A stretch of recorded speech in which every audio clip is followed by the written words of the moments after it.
മുഖ്യമന്ത്രി കക്ഷത്തിൽ വെച്ച് നടക്കുന്ന ആഭ്യന്തര വകുപ്പിന്റെ പോലീസ് പടയുടെ അനാസ്ഥ എത്രത്തോളമാണ് എന്നുള്ളത് മാത്രമല്ല, അവരുടെ വീഴ്ച എത്രത്തോളമാണ് എന്നുള്ളത് മാത്രമല്ല, അവർ എത്രത്തോളം അടിമപ്പെട്ടു പോകുന്നു.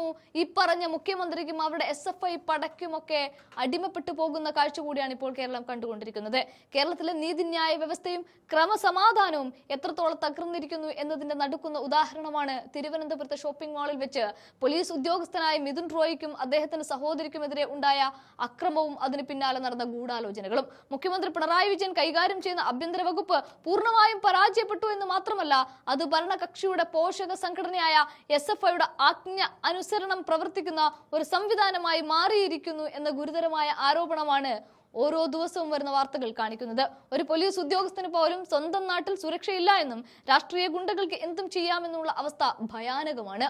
മരിച്ചുപോയ പിതാവിന്റെ ബലിച്ചടങ്ങുകൾക്കായി സാധനങ്ങൾ വാങ്ങാൻ മാളിലെത്തിയ ഒരു സഹോദരനും സഹോദരിയെയും വളഞ്ഞിട്ട് മർദ്ദിക്കുക, അതിനുശേഷം അവർ തന്നെ പ്രതികളാക്കി കള്ളക്കേസ് എടുക്കുക, ഇത് കേൾവിയില്ലാത്ത സംഭവമാണ്. പുതുവത്സര രാത്രിയിൽ നിയമലംഘനം തടയാൻ ശ്രമിച്ചതിന്റെ പകപോക്കലായാണ് SFI പ്രവർത്തകർ മിഥുനെ ലക്ഷ്യം വെച്ച് മാളിൽ കയറിയത്.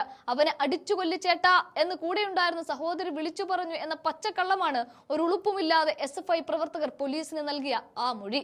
ഈ തിരക്കഥ അതേപടി വിഴുങ്ങിയ വഞ്ചിയൂർ പോലീസ് സ്വന്തം സഹപ്രവർത്തകനെയും ആ സഹപ്രവർത്തകന്റെ സഹോദരിക്കെതിരെയും ജാമ്യമില്ലാ വകുപ്പുകൾ ചുമത്തി കേസെടുത്തു.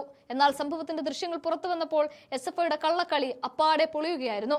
അവിടെ അക്രമം തടയാനും തന്റെ സഹോദരനെ രക്ഷിക്കാനുമാണ് ആ പെൺകുട്ടി ശ്രമിച്ചത് എന്ന് വീഡിയോയിൽ വ്യക്തമായി ദൃശ്യമായി. ഒരു പോലീസ് ഉദ്യോഗസ്ഥനെ മർദ്ദിക്കുന്നത് വീഡിയോയിൽ കണ്ടിട്ടും പ്രതികൾക്കെതിരെ വധശ്രമത്തിന് കേസെടുക്കാൻ മടിക്കുന്ന പോലീസ് ആരെയാണ് ഭയക്കുന്നത്? മർദ്ദനമേറ്റവർക്കെതിരെ കടുത്ത വകുപ്പുകൾ ചുമത്തിയത് ആഭ്യന്തര വകുപ്പിന്റെ പൂർണ്ണ പരാജയമാണ് വിളിച്ചോതുന്നത്. തിരഞ്ഞെടുപ്പ് അടുത്തു നിൽക്കുന്ന ഈ വേളയിൽ മുഖ്യമന്ത്രിക്ക് ലഭിക്കുന്ന ഏറ്റവും വലിയ തിരിച്ചടിയാണിത്. ഗവർണർക്കെതിരെയുള്ള പ്രതിഷേധങ്ങൾ മുതൽ പോലീസുകാരെ തെരുവിൽ തല്ലുന്ന അവസ്ഥ വരെ കാര്യങ്ങൾ എത്തിയത് ഭരണപക്ഷത്തിന്റെ പ്രതിച്ഛായ പാടെ തകർക്കുകയാണ്. സ്വന്തം സുരക്ഷ പോലും ഉറപ്പാക്കാൻ കഴിയാത്ത ഒരു പോലീസ് സേന എങ്ങനെ ജനങ്ങൾക്ക് സംരക്ഷണം നൽകുമെന്ന ചോദ്യം പൊതുസമൂഹത്തിൽ ഉയരുന്നുണ്ട്, അലയടിക്കുന്നുണ്ട്.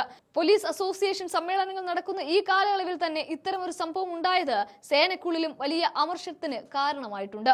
രാഷ്ട്രീയ യജമാനന്മാരെ പ്രീണിപ്പിക്കാൻ വേണ്ടി നിരപരാധികളെ ക്രൂശിക്കുന്ന പോലീസിന്റെ നടപടി സർക്കാരിനെ വലിയ പ്രതിരോധത്തിലാക്കുകയാണ്. മിഥുനും കുടുംബവും നീതിക്കായി നിയമപോരാട്ടം നടത്തുമ്പോൾ അത് സർക്കാരിന്റെ ഓരോ കള്ളത്തരങ്ങളെയും തുറന്നു കാട്ടുന്നതായിരിക്കും. തലസ്ഥാന നഗരിയിൽ SFI നടത്തുന്ന ഈ തെരുവ് നീതി CPM നേതൃത്വത്തെ പോലും വെട്ടിലാക്കിയിരിക്കുകയാണ്. SFIക്കാർ തയ്യാറാക്കി നൽകിയ കള്ളമൊഴി പോലീസ് അതേപടി സ്വീകരിച്ചത് ആഭ്യന്തര വകുപ്പിന്റെ വിശ്വാസ്യതയാണ് തകർക്കുന്നത്. വരും ദിവസങ്ങളിൽ ഈ വിഷയം നിയമസഭയിലടക്കം വലിയ ചർച്ചയാകുമെന്നും അത് മുഖ്യമന്ത്രിക്ക് നേരിട്ടുള്ള തിരിച്ചടിയായി മാറുമെന്നും ഉറപ്പാണ്. നീതി നടപ്പിലാക്കേണ്ടവർ തന്നെ നീതി നിഷേധത്തിന് കൂട്ടുനിൽക്കുന്ന ഈ കാഴ്ച കേരളം ഇനിയും എത്ര നാൾ കണ്ടുകൊണ്ടിരിക്കേണ്ടി വരും എന്നതാണ് ചോദ്യം.